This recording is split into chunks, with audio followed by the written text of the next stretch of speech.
3, 2, 1. Hai my dear Risti, ketemu lagi.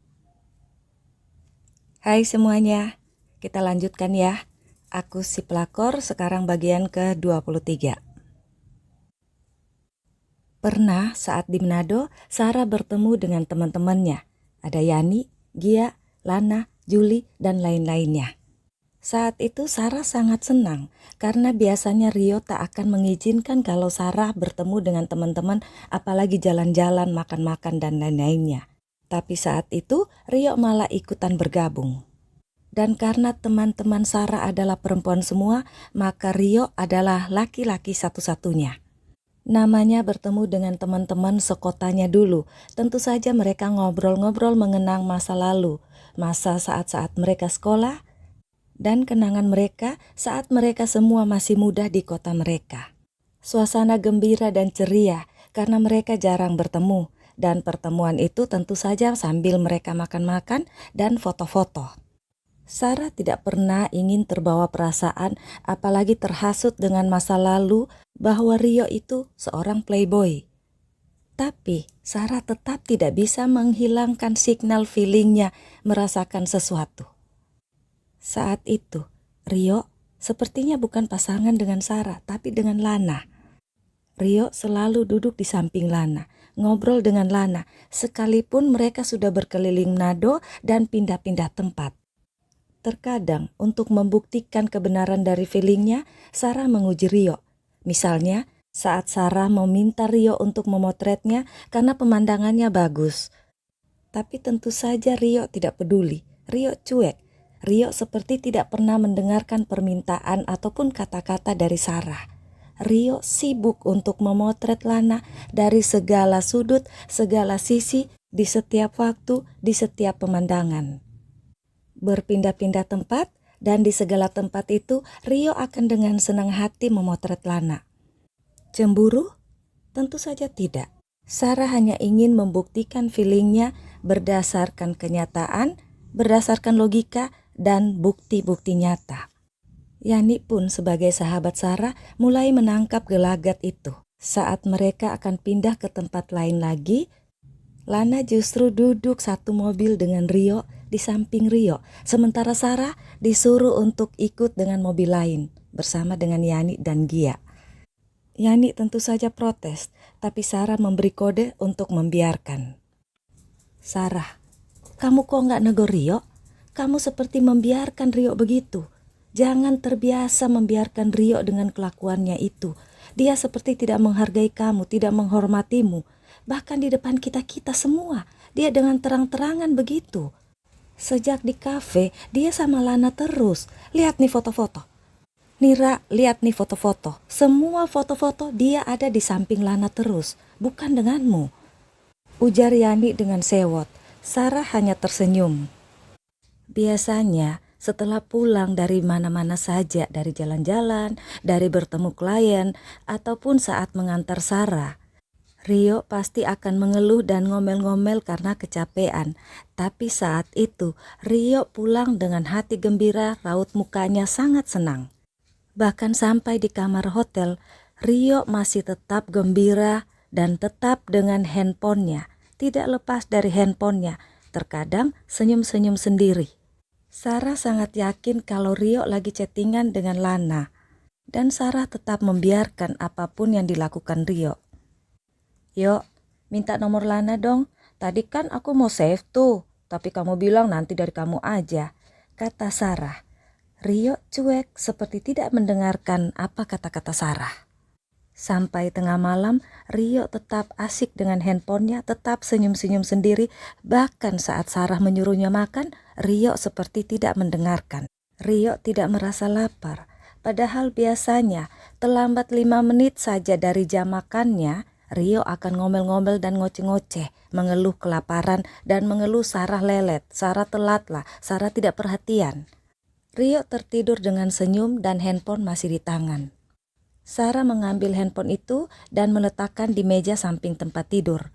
Di layar handphone itu masih ada pesan masuk yang dari Lana, yang belum sempat dibalas oleh Rio karena sudah ketiduran.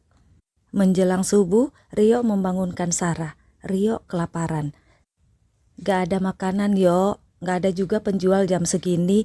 Udah tidur aja lagi, sabar aja sampai pagi nanti, kata Sarah lalu melanjutkan tidurnya. Akhirnya Rio memakan biskuit Sarah yang ada di atas meja. Padahal biasanya setiap Rio melihat Sarah memakan biskuit itu, Rio akan mengejek. Kayak anak bayi aja, atau kamu gak punya gigi ya, Ra? Dan sekarang Rio lah yang menjadi bayi yang gak punya gigi. Paginya saat Rio sarapan, Sarah meminta lagi nomor Lana pada Rio. Tapi Rio cuek. Yuk, Lananya berangkat jam berapa ya? Minta dong nomornya, kata Sarah sambil menggoyangkan pundak Rio. Edi, kamu bawel amat sih, Ra. Aku nggak tahu nomor Lana, mana tahu aku nomor Lana, kata Rio dengan gaya dan suara yang males. Masa sih, Yo? Kemarin kan kamu yang save nomor Lana, malah kamu sempat miss call sama dia kan? Waktu aku mau minta kamu bilang ya udah, Ra, dari aku aja. Ingat nggak? Kata Sarah dengan sabar. Nggak ada nomor Lana, Ra. Kayaknya aku nggak ke-save deh, kata Rio lagi masih dengan cuek. Kok bisa nggak ada? Semalam bukannya kamu chattingan dengan Lana di WhatsApp, kata Sarah. Masa sih? Ntar deh aku cek, kata Rio mengutak-ngatik handphonenya. Nggak ada, Ra. Kayaknya nggak sengaja kehapus, kata Rio setelah beberapa saat. Ya udah, nanti juga aku bisa minta ke Yani, Gia atau Juli, kata Sarah. Hari itu, Sarah masih akan bertemu dengan Yani, Gia, dan Juli. Mereka berempat sudah merencanakan dari kemarin kemana saja mereka akan pergi hari ini. Dan Rio ternyata ngotot ingin ikut walaupun Sarah udah melarang. Sarah tidak ingin Rio bolos dari kerja karena Rio baru diangkat jadi manajer keuangan. Gak usah khawatir, Sarah sayang. Kantor itu sudah seperti kantorku sendiri. Nggak ada yang bakal protes karena mereka tahu aku itu dekat dengan bos-bos pemiliknya, kata Rio dengan sombong. Setelah jalan-jalan, mereka mampir makan. Tadi saat mereka bertemu, Sarah langsung minta nomor Lana pada Yani dan sempat menceritakan kejadian tentang Rio yang mengaku tidak punya nomor Lana. Oh iya, si Lana berangkat hari ini ya? Ke Jakarta atau ke Palembang? Jam berapa pesawatnya? Tanya Juli saat mereka lagi makan. Katanya kemarin sih jam 12 siang ini, kata Yani. Lana udah dari tadi di bandara, sekarang dia baru selesai check-in tuh katanya, sambung Rio. Tahu dari mana, Yo? Tanya Yani. Ini lagi whatsappan sama Lana, dari tadi whatsappan terus tuh sama dia, kata Rio tersenyum. Lah, chattingan sama Lana? Bukannya kamu bilang ke Sarah kamu gak punya nomor Lana? Sarah sampai minta ke aku tadi tuh nomor Lananya, kata Yani menatap tajam Rio. Rio diam seperti baru tersadar dia sudah ketahuan. Dia melirik Sarah. Gak boleh gitu dong, Yo. Dari kemarin aku udah gak suka sikap kamu.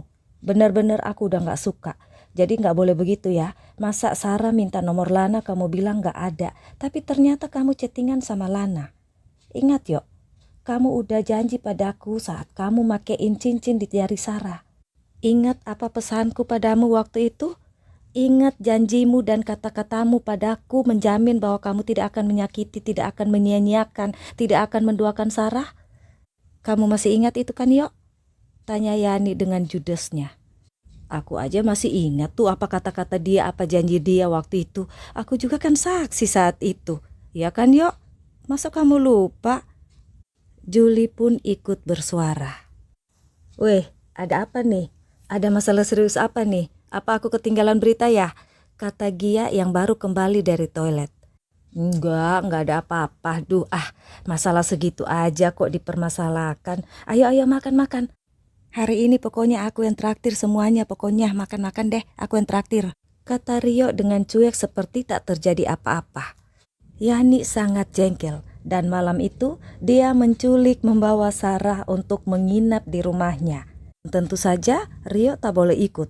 Padahal dia dan Sarah menginap di hotel lain. Besok paginya Yani mengantarkan Sarah ke hotelnya setelah menunggu Rio berangkat kerja lebih dahulu. Lalu menyuruh Sarah untuk membereskan barang-barangnya. dan mengantar Sarah kembali ke hotel tempat mereka menginap semalam. Rasain lu Yok, Yani tertawa senang. Sorenya setelah Yani pulang kerja, Yani mampir ke hotel tempat Sarah menginap. Rio telpon-telpon melulu tuh Ra. Lapor Yani pada Sarah sambil tertawa. Dia nanyain kamu terus tuh Ra, kata Yani lagi. Oh ya? Terus kamu bilang apa Yan? Tanya Sarah. Ingin tahu atau pingin banget? Ledek Yani. Enggak dua-duanya, jawab Sarah. Mereka berdua pun tertawa. Aku bilang aja, aku nggak tahu Sarah di mana. Bukannya kalian berdua sama-sama? Kok bisa-bisanya kamu itu ngaku-ngaku suami tapi nggak tahu istri, nggak tahu Sarah ada di mana? Gitu tuh Ra, aku ngerjain si Rio tuh. Pokoknya aku belagak bego deh. Tapi Rio tetap aja ngotot, minta aku untuk nelpon kamu. Katanya dia nggak bisa ngubungin kamu, mungkin kamu blokir dia, gitu katanya Ra. Cerita Yani sambil tertawa-tawa merasa lucu. Iya Yan, nomor Rio aku blokir sementara. Dia kan sering begitu, ya aku tinggal ngikutin aja. Namanya juga murid, belajar dari gurunya. Ya enggak sih?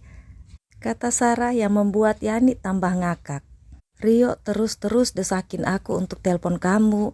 Terus kata Rio, apa Sarah punya nomor lain gak? Boleh dia minta gak? Lama-lama aku jadi kesel. Aku kesel Ra, jadi ganggu kan kerjaanku, dia telepon melulu. Jadi aku bilang aja, Mister Rio yang terhormat, aku nggak punya nomor Sarah. Nomor Sarah itu nggak ke-save, mungkin kehapus di kontakku. Gitu Ra. Cerita Yani masih tertawa merasa lucu.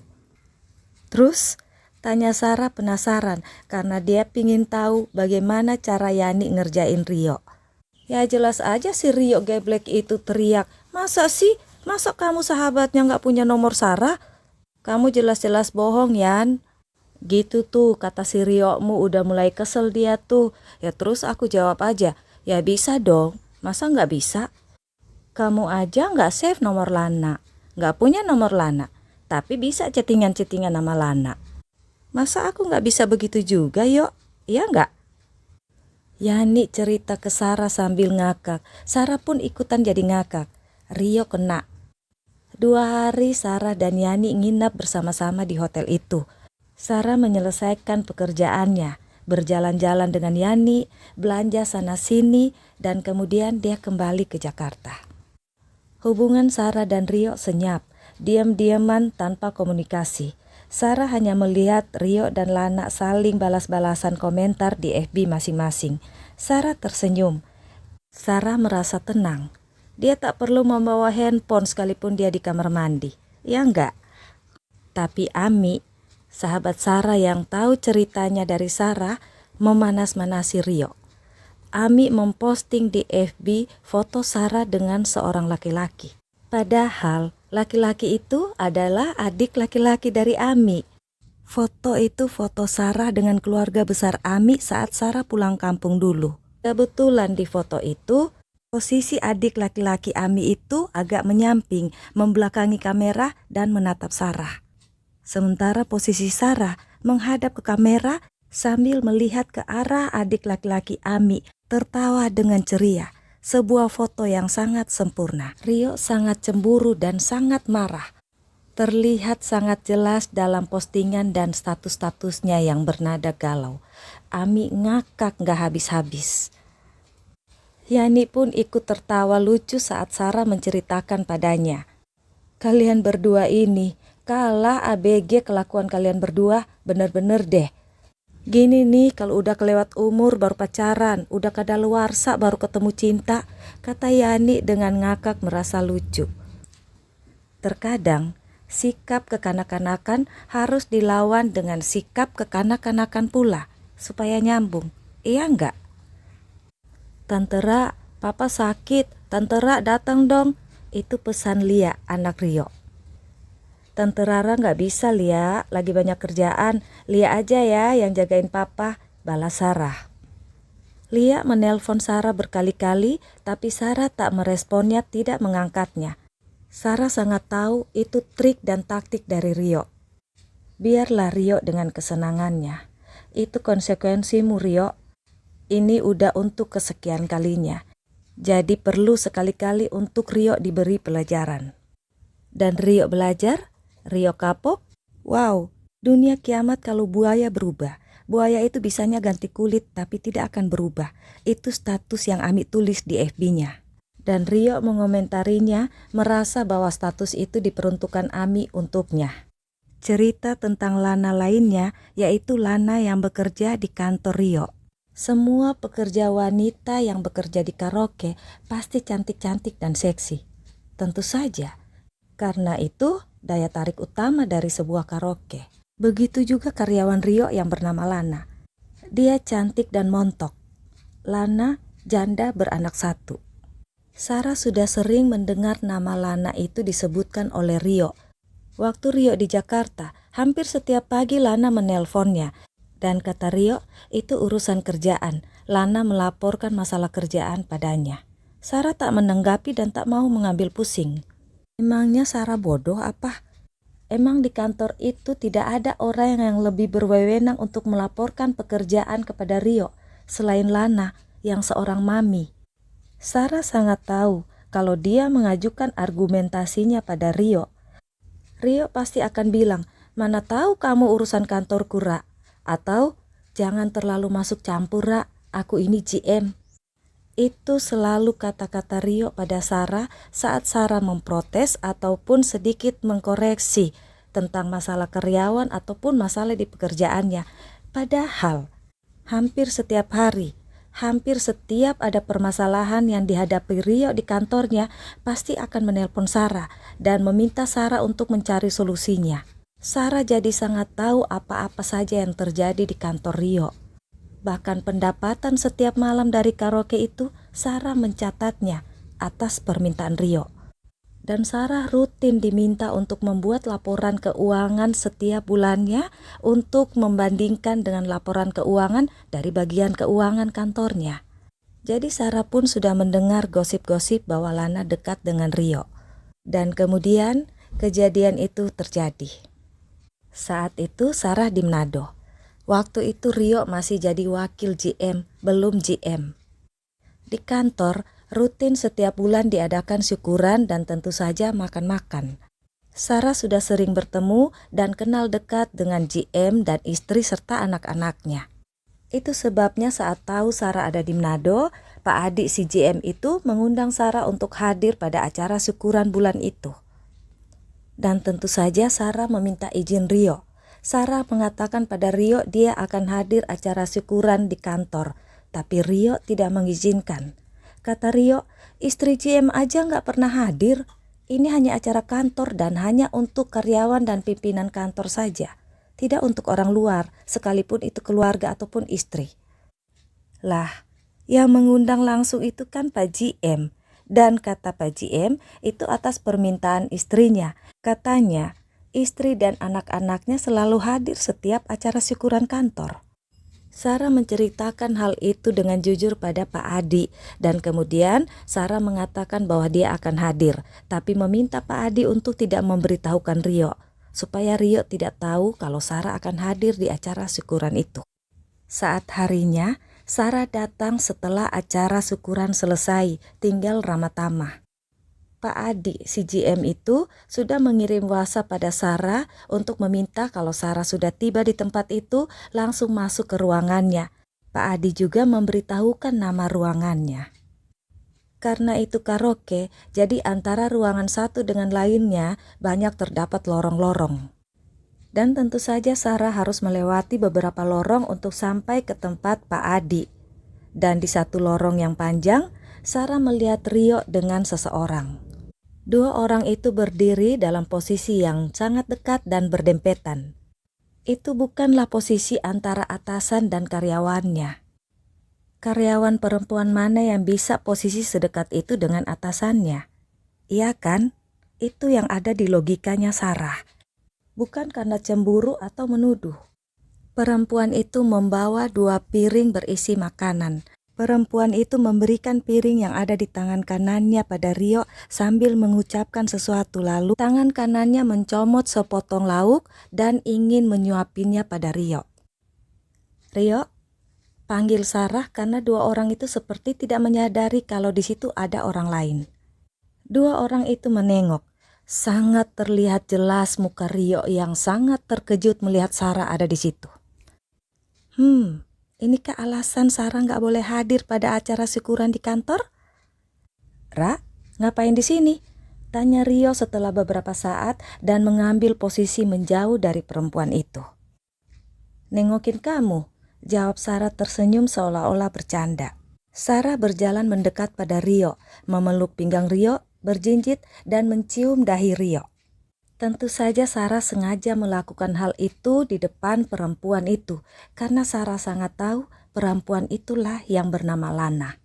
Rio terlihat sangat gugup, begitu juga perempuan yang bernama Lana itu. Dua orang itu menjadi sangat salah tingkah. Namanya juga kepergok ya. Hahaha. Hai, ini siapa ya? Karyawan di sini? Oh ya, nama saya Sarah. Yuk. Kalau di sini orang pada tahu itu aku pacar, simpanan, istri, atau apa? Tanya Sarah masih dengan gaya bercanda. Rio makin gugup. Sarah sangat tahu ekspresi Rio itu. Iya Bu, nama saya Lana. Kata Lana yang ingin mengelurkan tangan, tapi tangan satunya memegang piring dan tangan kanannya yang ingin diulurkan sedang memegang sepotong lauk yang ingin disuapin pada Rio tadi. Sarah tersenyum. Sarah lalu mengambil piring yang ada di tangan Rio lalu memberikannya pada Lana. Maaf ya Lan, tolong ini dipegangin ya. Soalnya Pak Rio kan harus makan bareng dengan Pak GM dan keluarganya di ruangan VIP-nya. Jadi tolong makanan ini kamu habiskan ya. Jangan dibuang. Gak bagus buang-buang makanan. Banyak orang di luaran sana itu kelaparan gak bisa makan. Jadi tolong jangan dibuang, tolong dihabiskan ya. Maaf, kami ditunggu Pak GM dan istrinya. Kata Sarah lemah lembut dan berjalan menuju ruang VIP. Ayo yuk. Gak enak kalau Pak GM-nya lama nunggu kita. Selesai acara syukuran, Sarah dan istri GM berjalan-jalan ke mall. Sementara Rio tetap berada di kantor karena masih jam kerja. Malamnya, Lana menelpon Sarah meminta maaf. Kenapa meminta maaf? Emang kamu salah apa? Tanya Sarah. Itu Lana tergagap. Dari mana kamu tahu nomor handphone saya? Tanya Sarah dengan nada dingin. Pak Rio, itu Lana makin tergagap. Oh, dari Pak Rio? Apa Pak Rio yang menyuruhmu menelpon? Tanya Sarah lagi. Ibu, saya gak apa-apa. Saya sudah tahu nama kamu Lana. Saya tahu kamu juga sering telepon-telepon Pak Rio sekalipun Pak Rio cuti. Sekalipun Pak Rio sedang bersama saya. Tapi gak apa-apa, namanya juga usaha. Iya kan Lan? Kata Sarah dengan lembut. Bu, saya bilang gak apa-apa. Mungkin kamu bangga karena bisa dekat dengan Pak Rio yang adalah atasanmu. Tapi perlu kamu sadari, apa kamu merasa gak rugi kalau hanya jadi mainan Pak Rio saja? Atau kamu sangat yakin bisa jadi istri Pak Rio? Tanya Sarah. Tidak Bu, bukan begitu. Tolong kembalikan kemeja dan jam tangan Pak Rio. Saya melihat kamu memakainya dan memamerkannya di postinganmu. Titip di resepsionis saja ya, dan tulis untuk Pak Rio. Oke, terima kasih ya Lana. Sarah menutup teleponnya. Besoknya, saat Rio pulang makan siang, Rio membawa sebuah tas yang berisi bungkusan. Itu apa Yo? Tanya Sarah saat melihat Rio ingin membukanya. Nggak tahu, tadi resepsionis menaruhnya di ruanganku, jawab Rio. Dari siapa? Tanya Sarah, padahal Sarah sudah bisa menduganya. Nggak tahu juga, soalnya nggak ada nama pengirimnya, cuman ada tertulis untuk Pak Rio. Jawab Rio dengan nada senang karena seperti mendapat hadiah. Ya udah buka, mudah-mudahan bukan bom, kata Sarah tertawa. Tangan Rio terhenti dan Rio mundur. Muka Rio terlihat agak ketakutan. Tentu saja Sarah jadi tertawa melihatnya. Mukamu lucu sekali, Yok. Si buaya playboy ketakutan pada bungkusan, kata Sarah semakin ketawa. Ra, suara Rio terdengar jengkel. Maaf, ya sudah buka. Kalau nggak dibuka kan nggak ketahuan itu bom atau bukan, kata Sarah lagi masih terus tertawa. Sarah, suara Rio kasar. Ih, gitu amat sih, Yok. Bukalah. Kalau bom kan ya kita mati bersama. Kan kesampaian tuh cita-citamu, kita sehidup, semati, hidup bersama-sama, mati juga bersama-sama. Iya kan? Sarah semakin tertawa membuat Rio semakin emosi. Sehidup semati berdua. Sarah malah bernyanyi dengan gaya berdansa. Rio menatap Sarah dengan sangat jengkel. Sini, aku yang buka, tapi apapun isinya itu jadi milikku, oke? Kata Sarah sambil memeluk pinggang Rio dengan mimik muka yang dibuat selucu mungkin. Rio yang lagi emosi jadi tertawa. Ayo kita buka sama-sama, kata Sarah lagi. Rio mengeluarkan bungkusan itu dari kantong kreseknya. Sarah menyodorkan gunting kecil, lalu Rio mulai membuka bungkusan coklat itu. Ya, sehidup semati, kata Sarah lagi. Sarah! Rio emosi dan merasa jengkel, tapi akhirnya ikut tertawa karena melihat Sarah yang sudah tertawa terpingkal-pingkal sampai matanya mengeluarkan air mata. Sarah tak bisa menahan ketawanya melihat mimik muka Rio yang ketakutan. Dengan penuh drama, terbukalah bungkusan itu. Ih, kemeja ya? Kayaknya mahal tuh, Yok, kata Sarah sambil memegang kemeja yang berada dalam bungkusan plastik bening. Rio sepertinya belum mengenali kemeja itu. Ada kotak, isinya untukku ya, kata Sarah dan tangannya dengan cepat meraih kotak hitam persegi itu, tapi Rio merampasnya. Sarah mendekat dan melihat Rio yang langsung membuka kotak itu. Oh, jam tangan. Ini mahal ya, Yok? Tanya Sarah lagi. Dan sekian detik kemudian muka Rio berubah. Tangannya agak bergetar. Yok, ini bukannya jam tanganmu yang kita beli di Jakarta? Tanya Sarah. Rio menelan liurnya gugup. Oke, my dearisti, sekian bagian ini. Tetap tunggu dan nantikan bagian berikutnya ya. Bye-bye. Muah.